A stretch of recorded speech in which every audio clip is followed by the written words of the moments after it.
And we're back with Conversations Live, where we connect you with the artists and authors you love, who bring you the music and books you can't get enough of. I'm your host, Cyrus Webb. I have a very special guest that's joining us today. We have renowned radio personality, best-selling author and advocate Michael Baisden making his first appearance on the program to talk to us not only about the platform he's been able to build, but also how he's been able to use it to entertain us, also inspire us and show us what's possible for all of us today. Mr. Baisden, hello to you and welcome to Conversations Live. Mr. Webb, what's going on? How you doing, partner?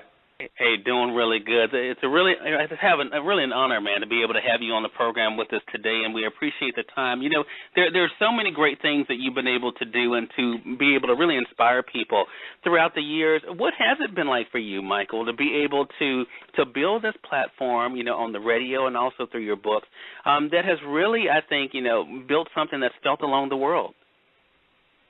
Stressful. It's stressful, man. You know, it's a lot of work. You know, that's my first honest answer I can tell you. Anybody that wants to pursue anything, living their dream or trying to improve themselves, you better be prepared to miss out on sleep, be prepared to upset some people, and be prepared, man, to have some failure. And that's something I don't think a lot of people are prepared for, is the failure. Wow. Well, one of the things that I appreciate about what you've done on radio, books are something that you made a big point of.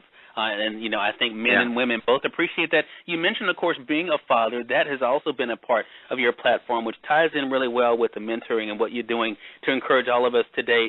Do you think part of why, you know, you are someone who both men and women respect, Michael, is because you're someone who understands what it's like, you know, to be in that place where you're trying to do your best, but also the challenges. You understand the challenges that come with that, too. I tell you this, Cyrus. I think that people respect realness. I've never done anything for the point of being popular. I was always willing to walk away from the money for the point of integrity, something that nobody seems to be willing to do these days.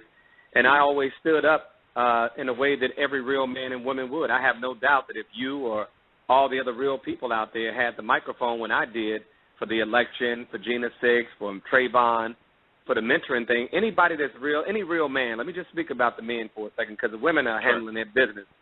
The men who are men would have done the exact same thing that I did.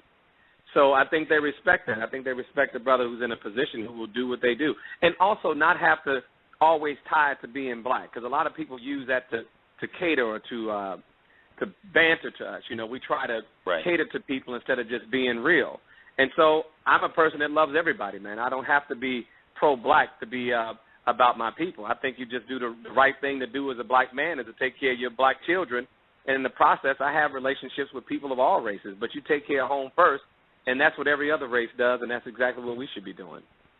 Well, you know, that is a really good point. And I think that is something, you're right. I mean, so many times the black-white thing kind of gets in the way, but it really is a people thing. And it's because of people that you've been able, I think, Michael, to be successful and to be able to show people what's possible for them. So, you know, you have, as I mentioned, this platform of radio, being able to use media. Then, of course, being a best-selling author, you can't definitely not talk about that because you have the new book as well. You know, do you think that it all is about the building blocks? Because there's so many people, you talk about integrity, there's so many people that just do things just because. It seems as though you really do have an intent. Do you think it's that intent that comes across not only in radio but also now in books and the work that you're doing with young people? You know what comes across, Cyrus? My passion. You know, when all those events happen, when Gina Six happened, we shut the show down every single day. We organized that march. Along with other leaders from around the country. I give everybody credit, but we spearheaded that. When the president was being elected, you didn't want to hear somebody talk about it for 5 minutes. You wanted somebody who was as passionate about it as you were. When the Trayvon Martin case happened, you wanted to hear somebody as passionate about it as you, not someone who talks about it in a news soundbite and then move on to the jokes or whatever. So I think people respect my passion. They know that I really care. They know that I'm a guy that will see things through to the end, and if I say I'm going to be about it, I'm about it, and people respect that.